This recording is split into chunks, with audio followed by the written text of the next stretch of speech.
बहुत ध्यान से सुनिए सब लोग। तो जयपुर के राजा की पुत्री मदन मोहन जी की सेवा करती थी।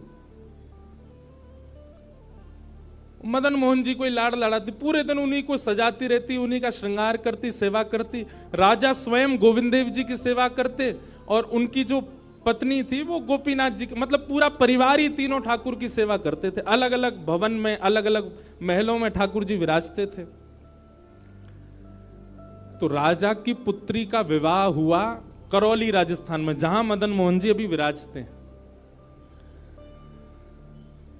तो राजा की पुत्री का जब विवाह हुआ तो पुत्री से राजा ने कहा, बिटिया ये बताओ तुम्हारा विवाह है, तुमको हम दहेज में क्या दें? वैसे तो हमने सब दिया, लेकिन फिर भी तुम्हारी कोई इच्छा हो तो मांगो। उसने कहा, पिताजी मुझे सबसे ज्यादा प्रेम श्री मदन मोहन जी से है। आप माता जी और पूरा परिवार गोविंद देव जी गोपीनाथ जी की सेवा किया करो। मदन मोहन जी को मैं ले जाऊं अपने साथ, अपने ससुराल में इनकी सेवा करूंगी। बड़ी अच्छी कथा है, ध्यान से सुनना। राजा रोने लगा, अपनी पुत्री के चरणों में सिर झुका के बोला, मुझे क्षमा कर दे पुत्री, तू जो मांगेगी सो दूंगा, पर ये मेरे हृदय है, मैं इनको नहीं दे सकता। मैं वृंदावन से मुगलों से बचा करके इनको लेके आया हूं। वैसे तो ठाकुर जी को बचने की कोई आवश्यकता, ठाकुर जी कृपा करके आए हैं जयपुर में राजा के ऊपर, पर इनको देख करके मेरे प्राण बचते हैं। तू जो मांगेगी सो दे दूंगा। पर मदन मोहन जी बोले, पिताजी गोविंद देव जी गोपीनाथ जी हैं ना आपके पास में, मदन एक ठाकुर जी मुझको दे दो। यहां राजा की जिद हो गई, नहीं दूंगा। पुत्री की जिद हो गई कि मुझे तो चाहिए, नहीं तो मैं विदाई नहीं होंगी। राजा की पत्नी ने भी कहा, अब इतनी कह रही है तो आप दे दीजिए ना, हमारे पास 2 ठाकुर हैं, इनकी सेवा हम करेंगे विस्तार से। और वैसे भी मदन मोहन जी की पूरी सेवा बचपन से उसने ही की है। तो राजा ने एक प्रस्ताव रखा। बोले, अच्छा पुत्री एक काम करते हैं। बोले, क्या? मैं तेरी आंख पे पट्टी बांधूंगा और आंख पे पट्टी बांध करके मदन मोहन जी जैसे 7 स्वरूप तेरे सामने खड़ा करूंगा, जिनमें से 6 स्वरूप जो होंगे वो मैं बनवाऊंगा और 1 स्वरूप वास्तविक मदन मोहन जी होंगे। आंख पे पट्टी बांध करके तुझे स्पर्श करके अगर तूने असली मदन मोहन जी को पहचान लिया तो मैं ये मान जाऊंगा कि तू नहीं, ठाकुर जी तेरे संग जाना चाहते हैं। ठाकुर जी की इच्छा पता चल जाएगी। तो राजकुमारी बोली, ठीक है, आप ये प्रयोजन कीजिए। राजा ने महाराज कारीगरों को बुलवाया और मदन मोहन जी के डिट्टो कॉपी 6 स्वरूप बनवाए और 6 स्वरूप बनवा करके मदन मोहन जी सहित 7 स्वरूपों को खड़ा किया। पुत्री के आंख पर पट्टी बांध दी, एक जैसा इत्र, एक जैसी पोशाक, एक जैसा मुकुट, एक जैसा श्रृंगार, सब कुछ बिल्कुल एक जैसा। और कहा, पुत्री अब तू इनमें से जो 7 में से पहचान लेगी, अगर असली तेने पहचान लिए तो मैं तेरे संग भेज दूंगा। उसने हाँ तो बोल दिया, लेकिन वो कांपने लगी, घबराने लगी। जैसे ही उसने नेत्रबंद किए तो कथा ऐसी है कि वो रात्रि में जब सोई, अगले दिन परीक्षण होना था, तो रात्रि में जब सोई तो बहुत रोई और ठाकुर जी से कहने लगी, नाथ मैं आपसे बहुत प्रेम करती हूं, मैं आपके बगैर नहीं रह सकती, पर मेरे पिताजी की बहुत जिद है। अब कहीं मैं आपको नहीं पहचान पाई, मेरे तो प्राण ही निकल जाएंगे, विदा होना तो बहुत दूर की बात है।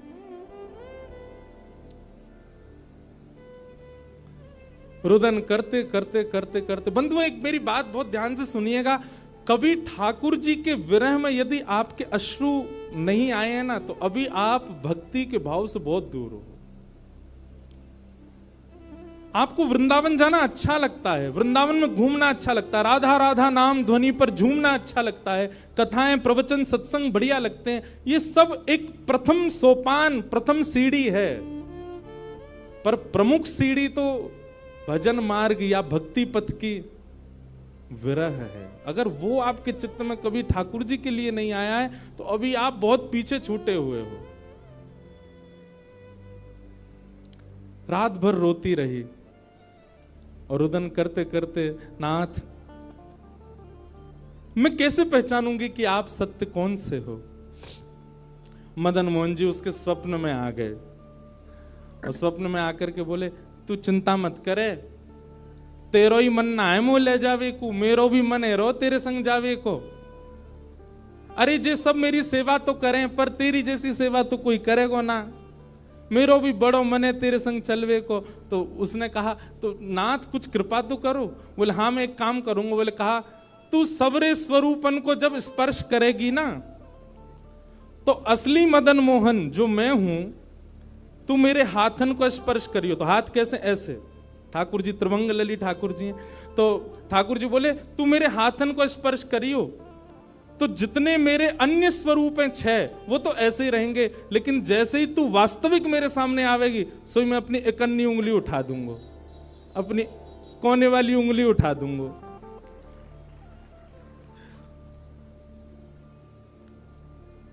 ठाकुर जी कितना प्रेम करते हैं अपने भक्त से। ठाकुर जी बोले मैं अपनी इकन्नी उंगली उठा दूंगा और तू स्पर्श करती करती मेरी जैसे इकन्नी उंगली उठे, वाकू पकड़ लियो और तुरंत पिताजी से कह दियो, जय रे मदन मोहन जी, मैं चल दूंगा तेरे संग। अब तो दूसरे दिन वो पिताजी के पास गए, पिताजी जल्दी करिए, कब चलना है, कब? बोले तुझे तो इतना विश्वास है जैसे तू वास्तविक में मदन मोहन जी को ले ही जाएगी, लेकिन बिटिया तू भी याद रखियो, मैंने ऐसे स्वरूप बनवाए हैं कि कोई बता ही नहीं सकता कि असली मदन मोहन कौन से। बोले पिताजी आप सन्मुख पधराओ। तो महाराज भीड़ लग गई देखने वालों की, पूरा राजभवन इकट्ठा हो गया जयपुर का। 7 स्वरूप विराजमान हुए। पुत्री के आंख पर अभी विवाह हुआ, उसका विदाई नहीं हुई है, आंख पर पट्टी बांध करके और कहा जाओ, अगर मदन मोहन जी की इच्छा होगी तो तू ढूंढ ले। अब मदन मोहन जी तो पहले ही बता चुके हैं, ऐसे मिलूंगा। जैसे मानो टीचर पहले ही एग्जाम पेपर लीक कर दे, ये क्वेश्चन आने वाले, तैयार कर आना। उसने जाकर के जैसे स्वरूप स्पर्श करने प्रारंभ किए, पहला बोले ये नहीं है, दूसरा स्पर्श किया, ये भी नहीं है। ठाकुर जी खड़े थे 5वीं पंक्ति में, 5वें वाले थे। तीसरे स्पर्श किए, बोले ये भी नहीं है। चौथे किए, बोले ये भी नहीं है। जैसे ही 5वें का स्पर्श किया और मुखमंडल का स्पर्श किया, गले का स्पर्श किया, वक्ष का स्पर्श कर, जैसे ही ठाकुर जी की भुजा पकड़ी, सो ठाकुर जी ने अपनी इकन्नी उंगली हिला दी। और जैसे ही इकन्नी उंगली हिलाई, उसने तो, पिताजी यही है मदन मोहन जी। आहा, राजा के तो नेत्रों से आंसू गिर गए, चरणों में गिर गए, उठ करके अपनी बिटिया को गले से लगा लिया, कान में बोले बोले मैंने इकन्नी उंगली हिलते हुए देख ली। मुझे ये बात पता चल गई है कि भैया तेरी जिद नहीं है इनको ले जाने की, इनकी भी जिद है तेरे संग जाने की। और महाराज गाजे बाजे रथ में आरूढ़ करके श्री मदन मोहन लाल जी करौली राजस्थान को प्रस्थान किए। बोलो मदन मोहन लाल की। बिहरत निस दिन कुंज गलन में, ब्रज जन मन सुख धाम। मदन मोहन को रूप निरख के, मदन मोहन को रूप निरख, सनातन बल बल जाए।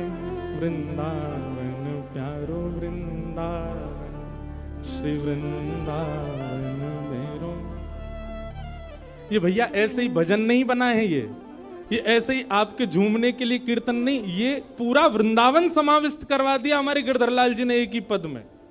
पूरा वृंदावन विराज रहा है। ठाकुर जी जड़ नहीं है। दूसरा स्वरूप क्या है ठाकुर जी का? चैतन्य। कौन है ठाकुर जी? चैतन्य। कई लोग पूछते हैं महाराज जी सेवा का कोई प्रकल्प बताओ, सेवा का कोई भाव बताओ, सेवा कैसे करनी चाहिए, सेवा में क्या होना चाहिए क्या नहीं होना चाहिए। हमारी एक बात सब लोग सुन लीजिए, यहां लगभग सब सेवा वाले ही बैठे हैं। आप ठाकुर जी के प्रति चैतन्य भाव अपने हृदय में प्रगाढ़ कर लो। चैतन्य भाव प्रगाढ़ मतलब ये कोई पाषाण नहीं है, ये कोई प्रतिमा नहीं है, ये कोई धातु नहीं है। साक्षात वृंदावन चंद मेरे घर पे विराज रहे हैं, ये विश्वास आप अपने चित्त में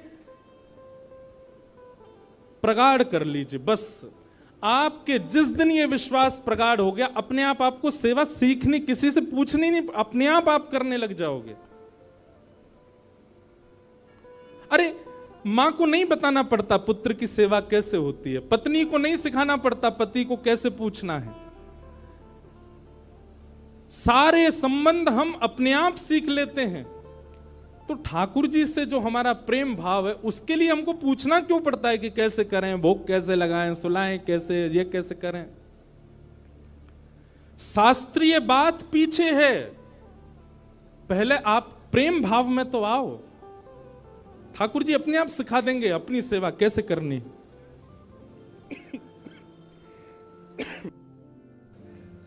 प्रेम भाव, उनके प्रति पाषाण की बुद्धि मत रखो, चैतन्य भाव रखो।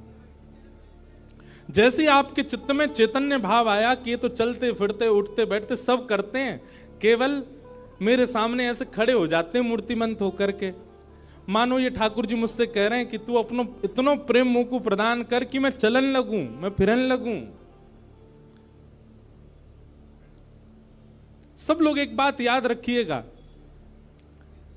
जिसके भी घर में ठाकुर जी की सेवा है, ठाकुर जी हमको चैलेंज करते हैं, अगर तो में सामर्थ्य हो तो अपनी भक्ति से, अपने भाव से, अपने समस्त प्रयासों से तू मुझे चलवा के दिखा दे, तू मुझे बुलवा के दिखा दे।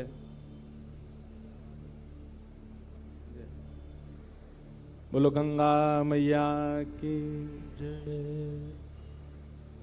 वापस प्रस्थान कर जाओ। महाराज जी हरिद्वार को प्रस्थान कर रहे हैं, महाराज जी के श्री चरणों में बार।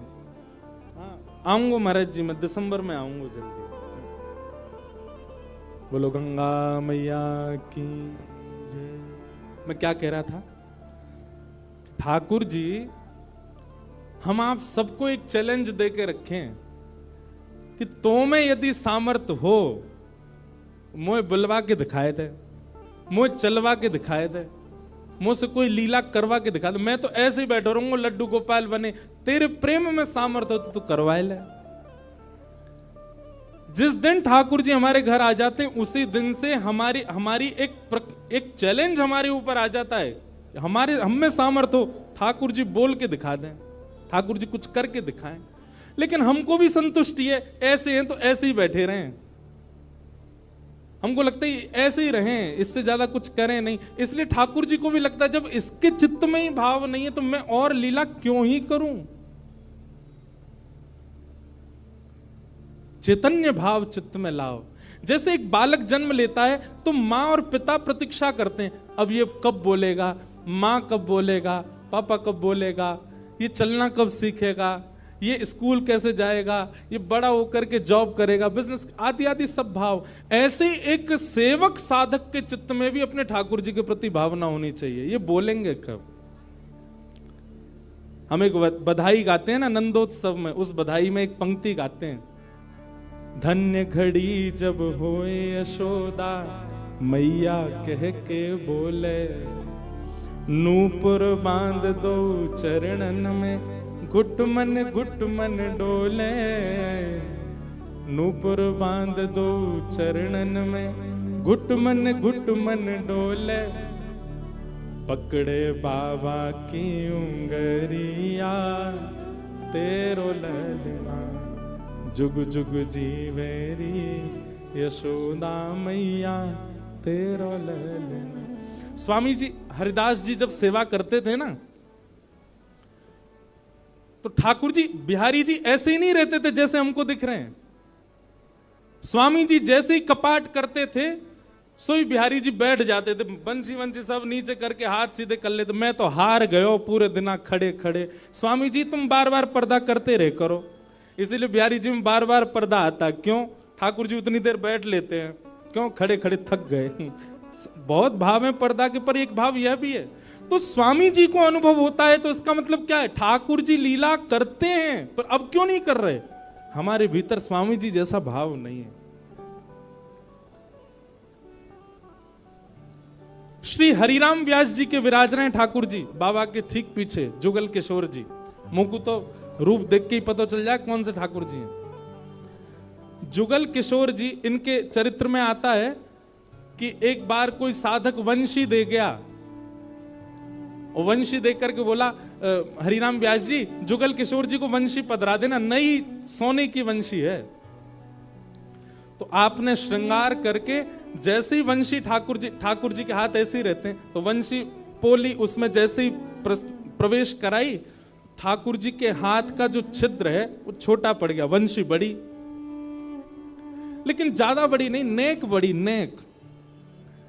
तो व्यास जी ने थोड़ा श्रम किया, थोड़ा जोर लगाया कि वंशी कैसे वो भीतर जाए। तो जैसे ही जोर लगाया, ठाकुर जी का हाथ छिल गया और वहां से रक्त निकलने लगा, श्री जुगल किशोर जी के। हरिराम व्यास जी ने जैसे ही रक्त देखा, मूर्छित होकर गिर पड़े वहीं पर। और जब होश में आए तो अपने पुत्र को सेवा दे दी और कहा मैंने ठाकुर जी को श्रमित कराया है, अब मैं अपने आप को दंड दूंगा। तो क्या दंड दिया? सूर्य उदय से सूर्यास्त तक वृंदावन की परिक्रमा ही लगाते रहते थे, ये दंड दिया उन्होंने खुद को। पहला दिन था दंड का। एक बात सुनिएगा, इन आचार्यों के चरित्र से ना कुछ कुछ सीखा कीजिए। आपकी सेवा में आपसे कोई अपराध बनता है, आपसे कोई गलती हो जाती है, आपसे कोई दोष बन जाता है, तो उसके लिए आप जाकर के पूछते हैं हमसे अपराध हो गया, हम क्या करें? पूछिए मत, स्वयं को अपने आप ही दंड उत्सव मना लीजिए। और दंड उत्सव क्या है? तुरंत वृंदावन जाओ, एक परिक्रमा लगाओ, किसी वैष्णव को प्रसाद पवाओ, ब्रजवासी को कुछ दे करके उनको प्रसन्न करके आओ। यही दंड है वैष्णव अपराध का, भगवत अपराध का। तो श्री हरिराम व्यास जी वृंदावन में भ्रमण करते रहे, परिक्रमा लगाते रहे। परिक्रमा करके रात्रि में जैसे ही लौट करके आए, बहुत सावधानी से सुनो, तो शयन का दर्शन करने जब गए तो शयन के दर्शन में आपने क्या देखा कि जुगल किशोर जी ने स्वर्ण की वंशी धारण कर रखी, वही वंशी जो सुबह वो पधराना चाह रहे थे। उन्होंने अपने पुत्र को बुलाया, पुत्र को बुला के बोले ये वंशी सुबह ठाकुर जी के हाथ में नहीं आ रही थी, अभी कैसे धारण हो गई? बोले पता नहीं पिताजी, आप तो चले गए थे, मैंने वंशी उठा करके धारण कराई, ठाकुर जी ने धारण कर ली। हरिराम व्यास जी ने जैसे ही वंशी निकाल करके देखी तो क्या पाया? ठाकुर जी ने अपना हाथ ही बड़ा कर लिया वंशी धारण करने के लिए, उनके लिए। अब ताली से काम नहीं चले, हमारे ठाकुर जी करते हैं ऐसे? क्यों नहीं करते? और हम संतुष्ट क्यों हो जाते हैं? जैसी सेवा है उससे हमको प्रसन्नता क्यों हो जाती है? नहीं। ये इस बात का प्रमाण है कि कहीं ना कहीं हमारी भक्ति में, हमारे भाव में, हमारे प्रेम में अभी वो स्तर नहीं आया कि ठाकुर जी उसको स्वीकार कर लें। इसलिए भैया, सबसे पहली बात भक्ति में, सेवा में सबसे पहला प्रकार, ठाकुर जी को आप चैतन्य मानो।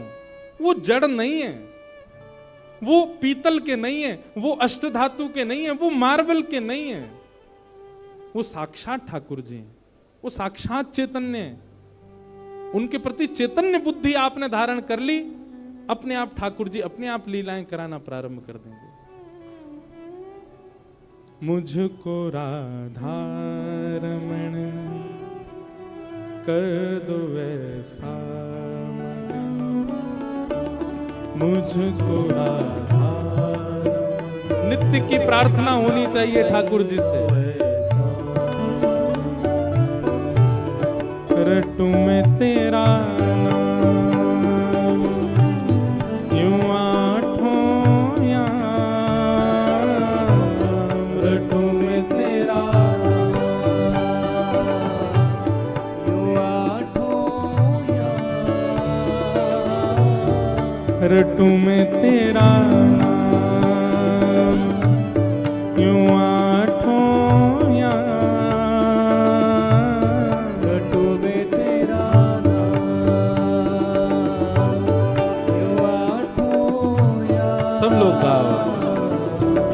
मुझको राधारमण कर दो ऐसा मगन, मुझको कर दो ऐसा। हो करुणा निधान मुझ पे कृपा कर रीजिए, करुणा निधान मुझ पे कृपा कर रीजिए, करुणा निधान मुझ पे कृपा कर रीजिए, करुणा निधान मुझ पे कृपा कर रीजिए। ब्रज में बसा के मोहे सेवा सुख दीजिए, ब्रज में बसा के मोहे सेवा सुख दीजिए। ओ ब्रज में बसा के मोहे सेवा सुख दीजिए, ब्रज में बसा के मोहे सेवा सुख दीजिए। और प्रेम से भर दो मन, गाऊं तेरे भजन, प्रेम से भर दो मन, गाऊं तेरे भजन।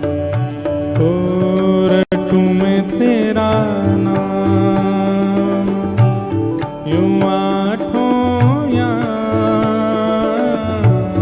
रटूं मैं तेरा नाम यूं आठों याम, मुझको राधारमण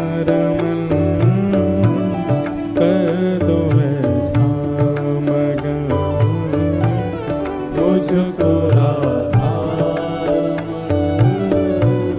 कर दो ऐसा। श्री राधारमण लाल की। करताल बजा के गाओ।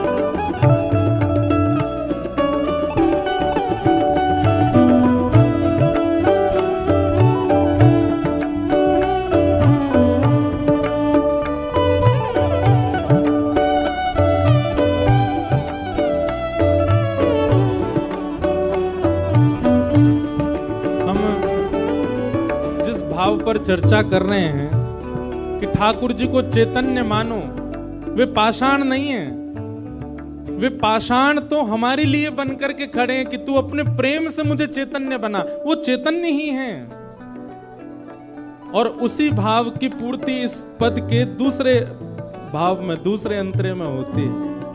भाव से गाओ सब लोग। भाव भरे भूषणों से आपको सजाऊं मैं, भाव भरे भूषणों से आपको सजाऊं मैं, भाव भरे भूषणों से आपको सजाऊं मैं, भाव भरे भूषणों से आपको सजाऊं